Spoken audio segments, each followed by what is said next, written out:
오늘도 하나님의 은혜 가운데 이 마가복음 9장을 살펴보면서 하나님께서 오늘을 살아가고 있는 그리스도인들에게 하나님의 말씀의 은혜로 하나님의 영광을 위하여 살아가도록 깨닫게 하신 은혜를 우리가 다시 한 번 더 깨달으면서 믿음으로 귀한 사명 감당하는 은혜가 있기를 바랍니다.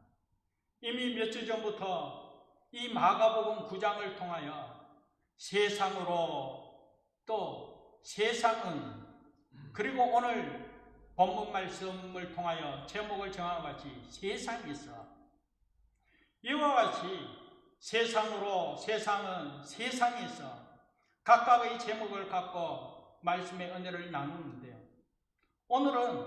오늘 주신 이 본문 말씀을 바탕으로 세상에서 오늘을 살아가고 있는 우리 그리스도인들은 과연 어떠한 삶을 살아야 하는가, 이 실천적인 부분을 말씀을 통하여 깨닫고 또 그 은혜 가운데 귀하게 쓰임받는 하나님의 사람 되기를 간절히 바랍니다. 정말 오늘 우리 그리스도인들은 세상으로부터 보냄받은 하나님의 자녀임을 우리는 믿고 있습니다. 그러기에 우리는 세상 속에 살아가는 그리스도인으로 예수 그리스도를 나의 구주, 나의 하나님으로 영접하여 그 예수님을 믿는 믿음으로 살아가지만 그 믿음을 바탕으로 과연 세상에서 어떤 실천적인 부분으로 하나님의 이름을 높이며 하나님의 영광을 드러내며 하나님의 백성답게 살아가느냐라는 것이죠. 오늘 본문은 이 부분에 있어서 구체적으로 말씀하고 있습니다. 그래서 이 말씀을 우리가 한번 깨닫고 실천하자라는 것이죠. 이 말씀을 나누기에 앞서 먼저 우리 예수님께서 이 땅에 오신 목적이 무엇인가 하는 것을 한번 나누기를 원합니다. 예수님께서 이 땅에 오신 목적이 무엇입니까? 바로 저와 여러분을 구원의 길로 인도하시기 위하여 저와 여러분을 대신하여 십자가에 못 박혀 죽으시고 또 장사한 지 사흘 만에 살아나심으로 말미암아 우리에게 산 소망을 주시고 또 썩지 않고 더럽지 않고 쇠하지 않는 하늘의 기업을 이룰 수 있도록 이런 은혜를 누리면서 하나님의 자녀답게 살아가도록 은총 베풀어 주시고자 하나님의 구원의 목적을 충분히 이루어 하나님의 말씀을 이루어 하나님의 영광을 드러내고자 우리 주님께서 이 땅에 오셨다라는 것이죠. 그래서 앞서 이와 같이 하나님의 목적하심을 이루기 위하여 우선적으로 행해야 할 것은 우리 주님께서 먼저 죽으셔야 된다는 것입니다.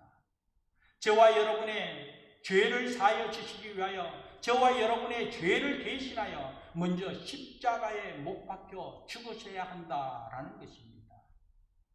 그래서 이와 같은 사실을 예수님의 제자들에게 예수님께서 친히 말씀하셨습니다. 내가 이 땅에 온 목적이 이와 같은 목적이다. 이 목적을 이루기 위하여 내가 고난의 길을 걸어가고 내가 십자가의 길로 십자가에서 죽어야 되고 또 죽음으로 말미암아 사흘 만에 다시 부활할 것이다. 이렇게 제자들에게 몇 차례에 걸쳐서 말씀하셨습니다. 그런데 문제는 제자들이 그 사실을 깨닫지 못하더라는 것이죠. 그래서 오늘 본문 말씀은 33절부터 읽게 되었습니다만 33절 바로 앞부분 32절 말씀에 보면 제자들은 이 말씀을 깨닫지 못하고 묻기도 두려워하였다라고 그렇게 말씀하고 있습니다. 예수님께서 이 땅에 오신 목적을 그렇게도 설명하고 몇 차례에 걸쳐서 제자들에게 말하였었는데 불구하고 제자들은 깨닫지 못하더라는 것이죠. 그리고 심지어는 그 말씀이 어떠한 말씀인가 묻기도 두려워했다는 것입니다. 왜 그렇겠습니까? 제자들의 입장에서는 나름대로의 다른 생각을 갖고 있었기 때문입니다. 우리를 구원하기 위하여 이 땅에 오신 예수님으로 말미암아 하나님의 나라가 이루어졌을 때 예수님의 나라가 이루어졌을 때 자기가 바라는 대로 이루어지기를 원하는 자기만의 그런 소망함이 있었기 때문이었습니다. 그런데 자기가 나름대로 바른 그 생각을 먼저 갖고 있다 보니 예수님께서 말씀하시는 게 귀에 들리지 않더라는 것이죠. 그러면서 엉뚱한 생각을 갖고 있는 것입니다. 그런데 한편으로 자기는 나름대로 예수님을 따름으로 말미암아 예수님의 제자로서 또 예수님의 나라가 이루어지면 이런 목적을 이룰 것이다, 이런 소원함이 있는데 예수님께서 십자가에 못 박혀 죽으신다면 그러면 아무 소용이 없지 않습니까? 그러니까 예수님의 말씀을 아예 받아들이지도 않고, 그리고 또 정말 그렇게 될까봐 묻기도 두려워했다라는 것입니다. 이것이 바로 지금 제자들의 모습이었습니다. 예를 들어서 베드로가 앞서 예수님에게 이렇게 신앙 고백했습니다. 예수님은 정말 그리스도시요 살아계신 하나님이십니다. 주는 그리스도시요 살아계신 하나님입니다. 그렇게 고백했지요. 예수님으로부터 칭찬받았습니다. 그러면서 예수님께서 앞서 이야기한 것과 같이 내가 십자가에 못 박혀 죽어야 할 것이다. 그 목적을 이루기 위해서는 고난의 길, 이 십자의 길을 향하고 십자가를 지고 죽어야 할 것이다 라고 그렇게 이야기할 때 베드로가 무엇이라고 이야기했습니까? 그럴 수 없습니다. 결코 그럴 수 없습니다 하면서 예수님의 길을 막겠다는 것이죠. 그때 예수님께서 사탄아 내 뒤로 물러가라 라고 그렇게 책망했습니다. 그런데 이 베드로가 그렇게 이야기한 것은 다름이 아니었죠. 자기만의 생각이 있었기 때문인 거예요. 자기만이 예수님으로 통하여 이루고자 하는, 누리고자 하는 그 무엇이 있었기 때문에 예수님의 그 고난의 길을 막고자 했던 것이었습니다. 결코 그럴 수 없다라고. 결코 그럴 수 없다라고. 예수님께서 수차례에 걸쳐서 이와 같이 예수님께서 이 땅에 오신 목적을 제자들에게 말씀했지만 제자들은 깨닫지 못했습니다. 정말 우둔한 모습을 나타내고 있었습니다. 그런데 또 한편 제자들이 이렇게 깨닫지 못하고 우두한 그 모습을 보일 수밖에 없었던 것은 그들 마음속에 또 다른 이 심리적인 그 부분이 깔려 있었기 때문입니다. 그것은 다름이 아니라 정말 예수님 나라가 이루어지면, 정말 하나님의 나라가 이루어지면 그래도 누구보다도 예수님을 따르고 예수님으로부터 인정받은 예수의 제자이기에 한 자리 찾아야지, 한 자리를 찾아야지, 그런 심리적인 본성이 깔려 있었기에 권력에 대한 욕심을 갖고 있었다라는 것입니다. 그래서 오늘 본 말씀 33절 34절 말씀에 보면 이렇게 말씀하고 있습니다. 가버나움에 이르러 집에 계실새 제자들에게 물으시되 너희가 길에서 서로 토론한 것이 무엇이냐 하시되 그들이 잠잠하니 이는 길에서 서로 누가 크냐 하고 쟁론하였습니다. 길에서 서로 누가 크냐 하고 쟁론하였다. 서로 다투었다는 거예요. 누가 크냐라고. 여러분, 지금 여기 길에서 지금 길을 가고 있는 이 상황이 어떤 상황입니까? 예수님께서는 제자들과 이 십자가를 지기 위하여 고난의 길을 향하고 있는 그런 과정입니다. 쉽게 말해서 예수님께서 십자가 지시고 죽으러 가는 길이라는 거예요. 십자가 지고 죽으시러 가는 길인데 제자들은 여전히 무엇에 관심을 갖고 있습니까? 누가 크냐? 이거 말이나 되는 소리입니까? 지금 제자들의 모습이 그것이라는 거예요. 여기에서 누구 한 명만 이렇게 이야기한 것이 아니었습니다. 제자들 전체가 다 똑같은 마음이었다는 것이죠. 이런 사실 안에 우리가 베드로를 한번 생각해 보면 베드로 입장에서는 이렇게 생각하지 않았겠습니까? 내가 누군데? 내가 그래도 예수님을 따르는 수제자인데 그렇기 때문에 예수님의 나라가 이루어져 우리 제자들이 누구보다도 다 한 자리를 차지하면 그 중에서도 내가 수제자에게 내가 그 어떤 자리를 차지해야 되지 않을까, 이렇게 변론하면서 누가 크냐 다투었다라는 것입니다. 성경의 기록에 보면 야고보와 요한은 보아느게의 아들 이렇게 기록되어 있어요. 우리의 아들이라고. 우리의 아들. 이들의 성격이 불같은 성격이었습니다. 순간적으로 폭발하는 그런 성격이었기 때문에 별명을 우리 안에 보아느게의 아들, 우리의 아들, 그런 별명이 있습니다.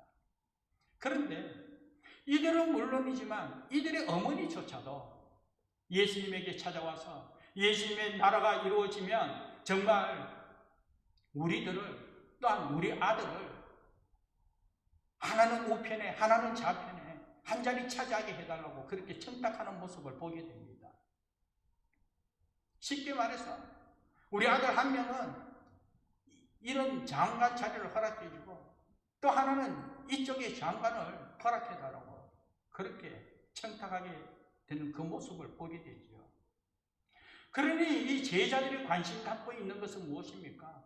정말 어뜸이 되어 높은 자리에 앉아서 대접받는 위치에 있겠다는 것이죠.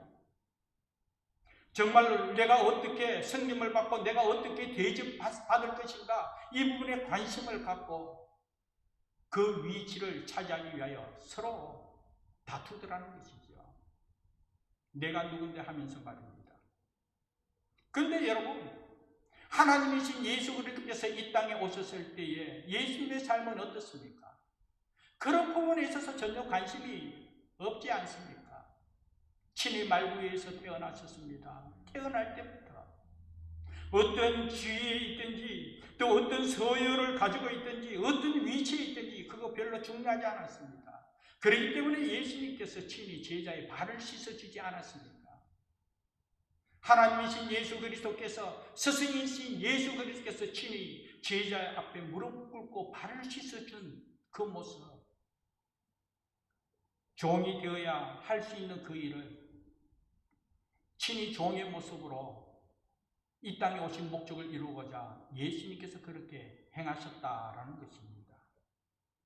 그런데 제자들은 그런 예수님을 따라다니면서도 그런 모습을 보았음에도 불구하고 예수님의 마음을 친히 느꼈음에도 불구하고 그들은 여전히 누가 크냐, 누가 더 크냐 그러면서 자신이 대접받기를 원하고 자신이 섬김을 받기를 원하는 그 안타까운 모습을 오늘 본문을 통하여 보게 됩니다.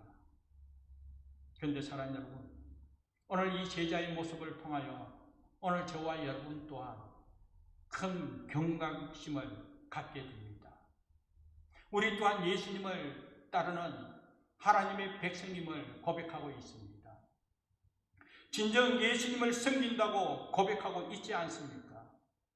그러나 여전히 내 안에는 나를 드러내기 바라는 본성이 살아 꿈틀거리는 것을 우리 또한 느끼게 되더라는 것입니다.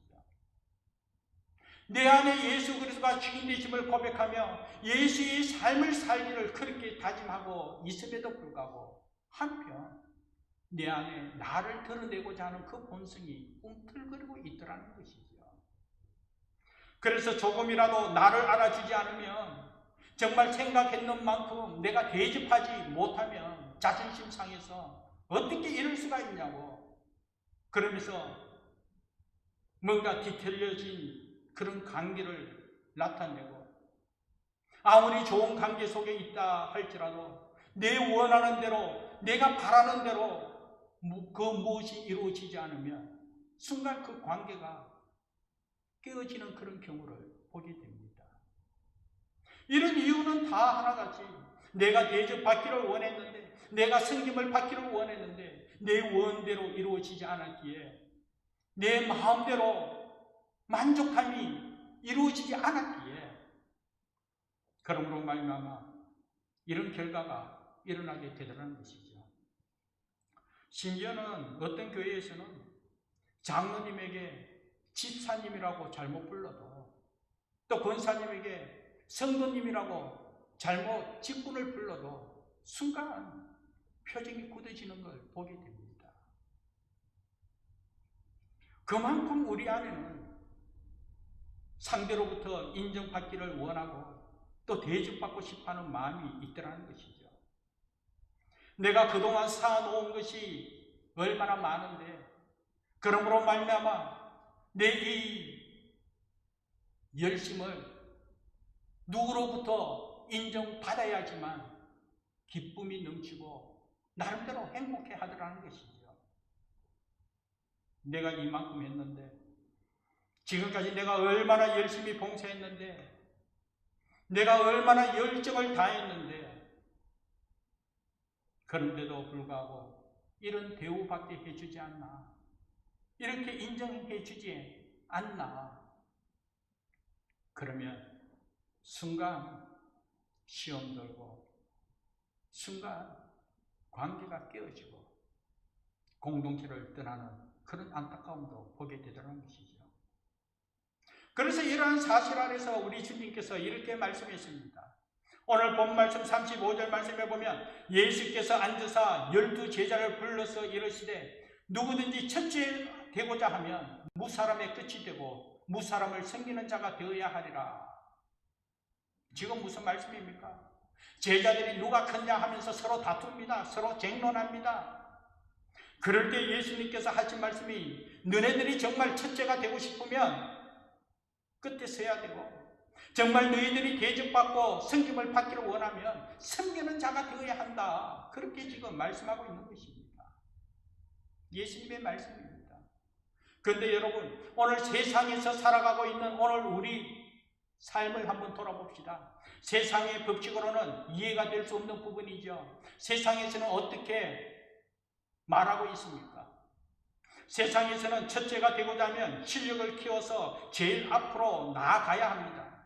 실력을 인정받아야 하고 뭔가 하는 일마다 성공해야 하면 누구보다도 어뜸이 되어야 합니다. 그랬을 때 인정받게 되고, 그랬을 때 첫째가 되고, 그랬을 때에 섬김을 받고 대접받을 수 있다라는 것입니다. 그렇기 때문에 무슨 수단과 방법을 가리지 않고 첫째가 되어야 된다, 어뜸이 되어야 한다, 그런 논리가 세상의 논리이지 않습니까?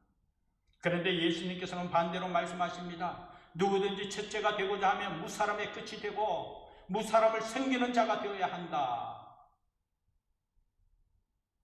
여러분, 정말 오늘 우리 현실의 삶을 한번 돌아보기 원합니다. 예수님의 말씀이 과연 현실적인가 하는 것이죠. 여러분, 한번 실제적으로 우리가 살아가고 있는 이 삶의 터전에서 어떤 사람이 정말 대접받고 어떤 사람이 섬김을 받습니까? 섬김을 받는 사람이 큽니까? 아니면 섬기려 하는 사람이 큽니까? 대접을 받는 사람이 큽니까? 대접하는 사람이 큽니까? 성경에서는 분명히 예수님께서 섬기는 자가 될 때에 하나님께서 세워주신다고 말씀했습니다. 그래서 첫째가 되고자 하면 무사람의 끝이 되고 무사람을 섬기는 자가 되어야 한다. 그러면 첫째가 된다. 그러나 세상의 논리는 그렇지 않지요. 대접받기 위해서는 첫째가 되어야 한다는 거예요.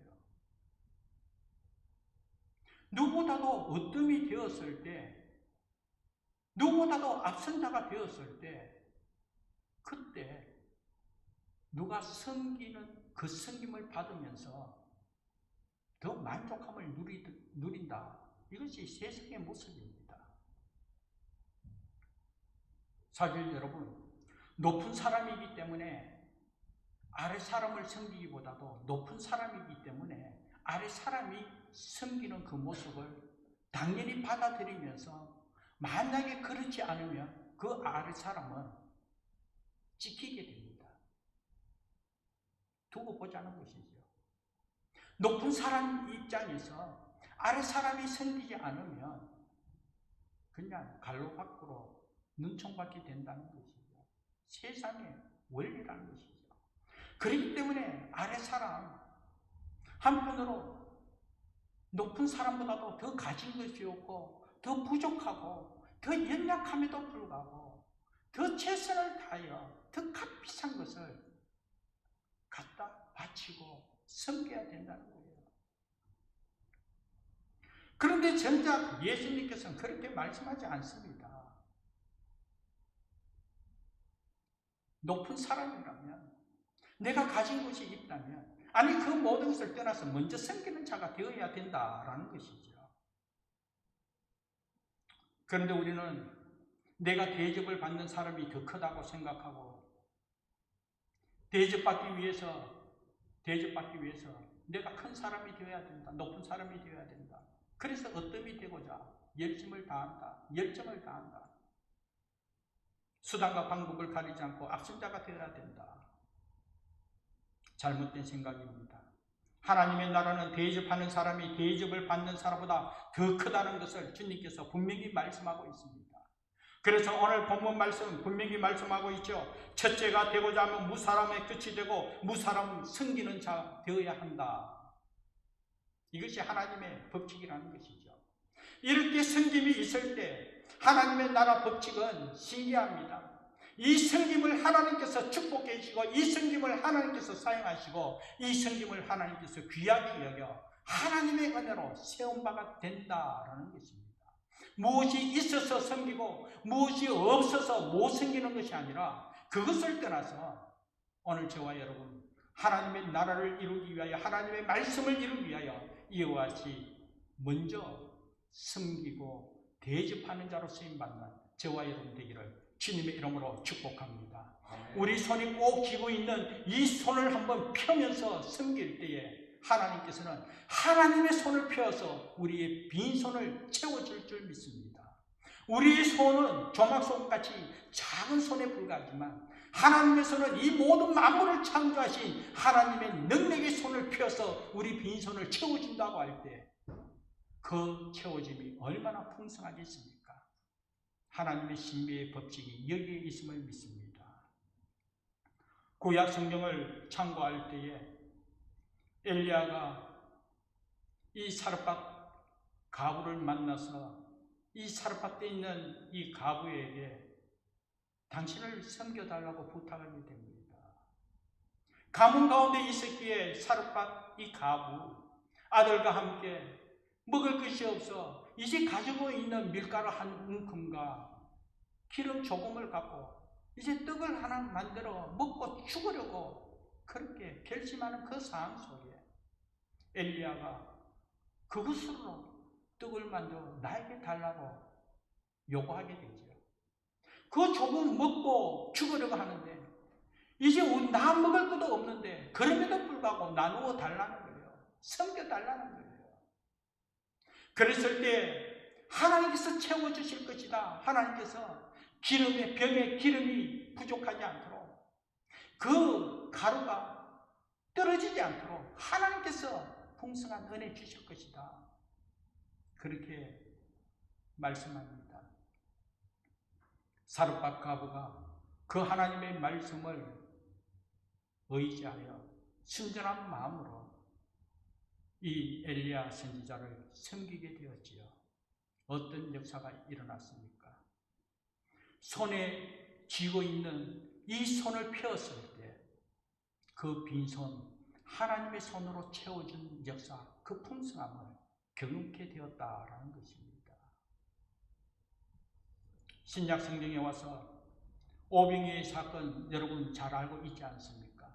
그 오병이여 물고기 2마리와 보리떡 5개로 남자 장정 5,000명, 일반적으로 우리가 거기에 모인 모든 수를 생각하면 약 2만 명 이상 되는 그 수많은 무리들이 그 보리떡 5개와 물고기 2마리로 먹고도 12강줄이나 남길 수 있는 그 은혜의 역사는 우선적으로 어린 소녀가 주님께 내어놓은 주께 섬긴 그 도시락이었다는 것이죠.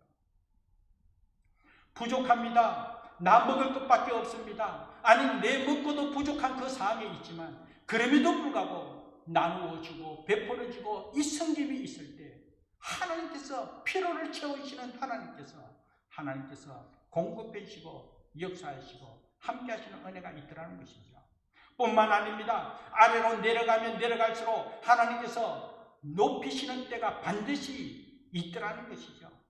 이러한 사실이 어디에서 일어났습니까? 바로 십자가에서 드러나지 않았습니까? 우리 예수님께서 하늘 보좌를 버리시고 이 땅에 오시어서 정말 십자가에서 생명을 내오시고 죽으실 때 하나님께서 어떻게 되었습니까? 그 이름을 모든 이름보다 뛰어난 이름으로 삼아주시고 지금까지도 인류 역사 속에 가장 위대한 이름으로 우리 가운데 세워주셨음을 보게 됩니다. 하나님께서 그렇게 세워주시더라는 것이죠. 첫째가 되고자 하면 무사람의 끝이 되어야 한다. 우리가 끝이 된다고 해서 정말 끝으로 끝나는 인생이 아니라 하나님의 말씀을 바탕으로 말씀을 의지하여 하나님의 말씀, 하나님의 뜻을 이루기 위하여 순전히 우리가 이와 같이 섬김을 다하였을 때, 순전히 믿음으로 우리가 끝에 섰을 때, 끝자리에 앉았을 때, 그리고 내려놓았을 때 그때 하나님께서 채워주시고 그때 하나님께서 세워주시고 그때 하나님께서 이와 같이 하나님의 역사심을 정도토록 사용해 주시더라는 것입니다. 이것이 하나님의 신비한 비밀이라는 것이죠. 오늘 말씀을 통하여 이 비밀을 깨달았다면 깨달은 저와 여러분들은 오늘 이 세상 속에서 이와 같이 하나님의 말씀을 바탕으로 말씀을 이루는 삶을 통하여 섬기며 베풀며 하나님의 목적하심을 이룰 수 있는 저와 여러분 되기를 주님의 이름으로 축복합니다. 사실 우리가 이 땅에 살아갈 때 우리 주변 사람들에게 인정받고 싶은 욕구가 왜 없겠습니까? 우리 또한 믿음이 있노라 하지만 우리 또한 인간의 본성이 있기에 누구보다도 더 인정받기 원하고 누구보다도 더 섬김을 받고자 하는 것 당연하지 않겠습니까? 칭찬받고 싶은 욕구가 충분히 있을 줄 압니다. 그러나 사람 여러분, 오늘 말씀을 통하여 깨닫는 은혜가 있기에 이 말씀을 바탕으로 그때마다 오늘 우리는 말씀을 의지하여 예수 이름으로 손대볼 수 있는, 예수 이름으로 내려놓을 수 있는, 예수 이름으로 섬길 수 있는 하나님의 거룩한 백성 되기를 주님의 이름으로 축복합니다. 그래서 정말 그와 같은 때가 이루어졌을 때 그래 내가 오늘 예수 이름으로 한번 손내봐야지. 내가 예수 믿는 내가 오늘 손내보고 오늘 내 덕분에 당신이 이득을 보라고. 나는 오늘 손내본다 할지라도 오늘 당신이 덕 좀 보라고. 이렇게 상대를 세워주고 또 상대를 섬겨줘 보시기 바랍니다. 내가 손내보고 상대를 이익을 위하여 내가 내려놓았을 때 한편 그 상대 또한 이웃 또한 그 상황을 왜 모르겠습니까? 그래서 한번 이와 같이 우리가 손대보고 이와 같이 우리가 내려놓고 이와 같이 우리가 섬기게 되면 저들은 한편으로 의아해할 줄 압니다. 그러나 그런 삶이 지속적으로 나타나게 되면 그러면 그들이 무엇이라고 생각했습니까? 야, 저 사람 뭔가 달라. 그러면서 또 하는 말이 야, 저 사람 예수 믿는 사람이었지. 그러면 그렇지. 예수 믿는 사람 뭔가 다르긴 달라. 그 사람 런던 안디옥 교회 다닌다면서 야, 그러면 그렇지. 사랑하는 여러분, 이렇게 삶을 통하여 세상에서 인정받는 참 그리스도인으로 쓰임받는 저와 여러분 되기를 주님의 이름으로 축복합니다. 이런 삶 자체가 초대교회 당시에 안디옥 교회 성도의 삶이지 않습니까? 성경에 나오는 초대교회 안디옥 교회 성도들 하나님의 말씀으로 하나님 은혜 가운데 예수의 삶을 살았습니다. 정말 참 예수님을 따르는 제자의 삶을 살면서 세상에서 실천적인 삶의 모습으로 하나님의 말씀을 나타내게 되었다는 것이죠. 그랬을 때 세상의 사람들이 예수 믿는 이 안디옥 교회 성도들을 향하여 그리스도인이라고 불렀다는 것이죠. 저들은 정말 예수쟁이다. 저들은 정말 예수를 따르는 무리다. 저들은 정말 작은 예수들이다. 세상 사람들이 부른 별명이 바로 그리스도인이었다는 것입니다. 사랑하는 여러분, 오늘 이와 같은 삶의 모습을 통하여 세상에서 살아가는 그리스도인의 삶을 나타낼 수 있는 저와 여러분 되기를 다시 한 번 더 주님의 이름으로 축복합니다. 그러면서 이런 사실 아래 우리 주님께서 좀 더 구체적으로 오늘 본 말씀 36절 37절 말씀을 통하여 이해를 돕고 있습니다. 어린아이 하나를 데려다가 그들 가운데 세우시고 안으시며 제자들에게 이르시되 누구든지 내 이름으로 이런 어린아이 하나를 영접하면 곧 나를 영접하며 누구든지 나를 영접하면 나를 영접함이 아니요 나를 보내신 이를 영접함이니라. 지금 이 섬김에 대해서 우리 주님께서 말씀하시면서 이 어린아이를 하나로 데려와서 우리 주님께서 이해를 돕고 있습니다. 이 어린아이를 섬기라는 것이죠. 지금 이 어린아이를 데려온 이유는 그렇다면 무엇이겠습니까? 어린아이가 상징하는 것은 무엇입니까? 연약하지 않습니까? 정말 관심을 가져줘야 하는 그런 아이입니다. 신경을 써줘야 하고 사랑을 베풀어 주어야 하고 사랑으로 정말 포용하고 감싸줘야 할 존재가 이 어린아이이지 않습니까? 우리가 어린아이를 이렇게 사랑해 준다고, 어린아이를 섬긴다고, 어린아이를 감싸주고 어린아이를 세워준다고 해서 우리가 어떤 대가를 바랍니까? 전혀 그렇지 않지요. 그저 어린아이에게 사랑하는 마음으로 아이를 섬기고 아이에게 관심을 갖고 사랑을 베풀어 줍니다. 연약하기 때문에 스스로 어떻게 할 수 있는 그런 존재가 아니기 때문에 나의 사랑이 필요하고 나의 감사줌이 필요하기 때문에 그 어린아이를 감싸주고 안아주고 세워주라는 것이죠. 그래서 예수님께서 하신 말씀이 누구든지 내 이름으로 이런 어린아이를 영접하라는 것입니다. 이런 연약하고 이렇게 사랑이 필요한 어린아이, 정말 감싸주어야 할 존재에게 세워주고 품어주고 섬기라는 것입니다. 이렇게 어린아이를 영접하는 것이 바로 예수님을 영접하는 것이다 라는 것입니다.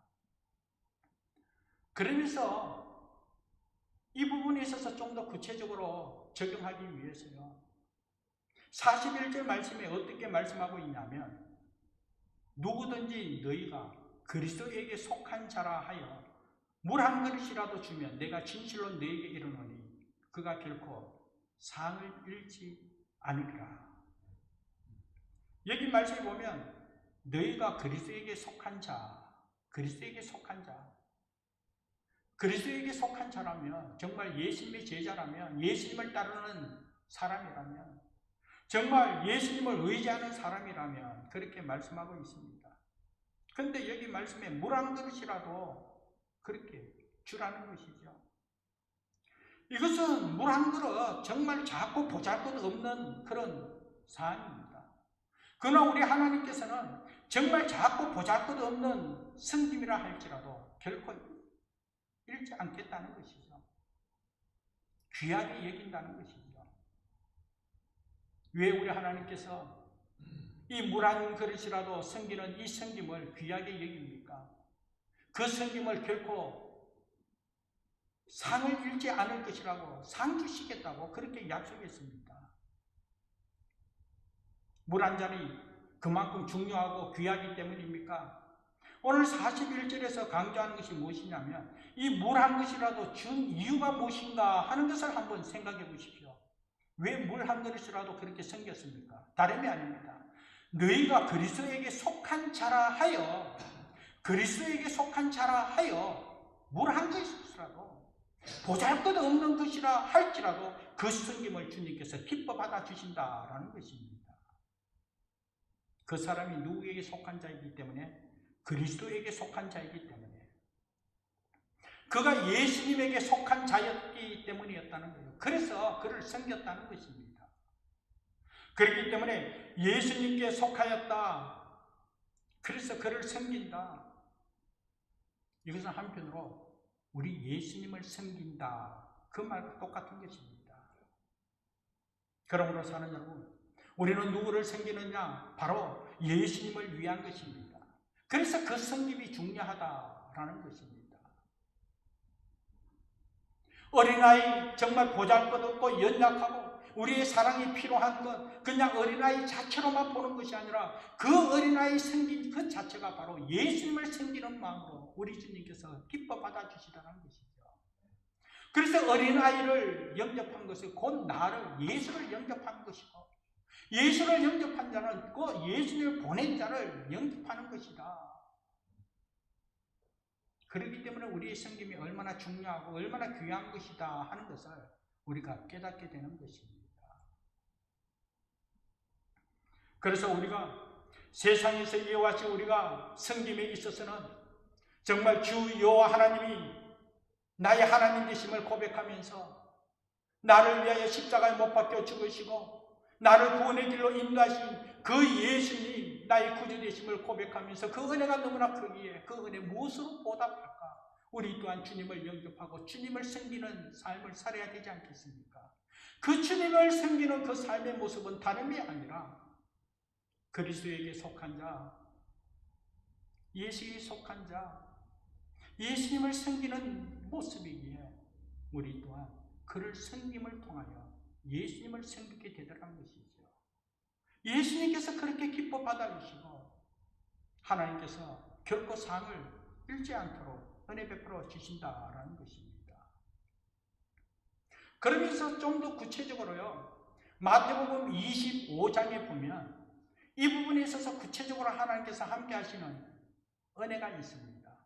마태복음 25장 33절에서 46절까지인데요. 정말 이 세상에서 실천적인 부분에서 우리 주님을 어떻게 섬기고 어떻게 영접하느냐, 그 부분에서 구체적으로 말씀하고 있는 본문의 내용이에요. 우리가 오늘 말씀을 바탕으로 이 본문의 말씀 한번 읽어보도록 하겠습니다. 마태복음 25장 33절에서 46절까지인데요. 자막을 준비했습니다. 자막을 한번 참고하시고 혹시 성경책 가지고 계시는 분 마태복음 25장 33절에서 46절까지 같이 한번 읽어보도록 하겠습니다. 말씀을 생각하면서 같이 읽겠습니다. 양은 그 오른편에 염소는 왼편에 두리라. 그때에 임금이 그 오른편에 있는 자들에게 이르시되 내 아버지께 복받을 자들이여 나와 창세로부터 너희를 위하여 예비된 나라를 상속받으라. 내가 줄일 때에 너희가 먹을 것을 주었고 목마를 때에 마시게 하였고 나그네 되었을 때 영접하였고 헐벗었을 때에 옷을 입혔고 병들었을 때에 돌보았고 옥에 갇혔을 때에 와서 보았느니라. 이 의인들이 대답하여 이르되 주여 우리가 어느 때에 주께서 줄이신 것을 보고 음식을 대접하였으며 목마르신 것을 보고 마시게 하였나이까? 어느 때에 나그네 되신 것을 보고 영접하였으며 헐벗으신 것을 보고 옷 입혔나이까? 어느 때에 병드신 것이나 옥에 갇히신 것을 보고 가서 배웠나이까 하리니 임금이 대답하여 이르시되 내가 진실로 너에게 이르노니 너희가 여기 내 형제 중에 지극히 작은 자 하나에게 한 것이 곧 내게 한 것이니라 하시고 또 왼편에 있는 자들에게 이르시되 저주를 받을 자들아 나를 떠나 마귀와 그 사자들을 위하여 예비된 영원한 불에 들어가라. 내가 줄일 때에 너희가 먹을 것을 주지 아니하였고 목마를 때에 마시게 하지 아니하였고 나그네 되었을 때 영접하지 아니하였고 헐벗을 때에 옷 입히지 아니하였고 병들었을 때와 옥에 갇혔을 때에 돌보지 아니하였느니라 하시니 그들도 대답하여 이르되 주여 우리가 어느 때에 주께서 줄이신 것이나 목마르신 것이나 나그네 되신 것이나 헐벗으신 것이나 병드신 것이나 옥에 갇힌 것을 보고 공양하지 아니하리이까? 이에 임금이 대답하여 이르시되 내가 진실로 너에게 이르노니 이 지극히 작은 자 하나에게 하지 아니한 것이 곧 내게 하지 아니한 것이니라 하시리니 그들은 영벌에 의인들은 영생에 들어가리라 하시니라. 아멘. 하나님의 말씀입니다. 진정으로 우리는 세상에서 예수 그리스도의 이름을 높이며 날 구원해 주신 예수 그리스도를 섬기면서 하나님의 뜻을 이루기를 소망하고 있습니다. 어떻게 주님을 섬기겠습니까? 말씀을 통하여 오늘 분명히 우리에게 말씀하셨습니다. 첫째가 되고자 하면 무사람의 끝이 되고 무사람을 섬겨야 된다는 것이죠. 어린아이를 영접하는 것이 곧 나를 영접하는 것이라고 말씀했습니다. 연약한 자, 헐벗고 굶주린 자, 병든 자, 정말 줄인 자, 옥에 갇힌 자, 그들을 돌보았을 때 바로 우리 주님을 돌본 것이라고 우리 주님께서 기뻐 받으시고 우리 하나님께서 복받을 자로 하나님께서 인정하시고 하나님 나라 상속받게 됨을 약속하셨습니다.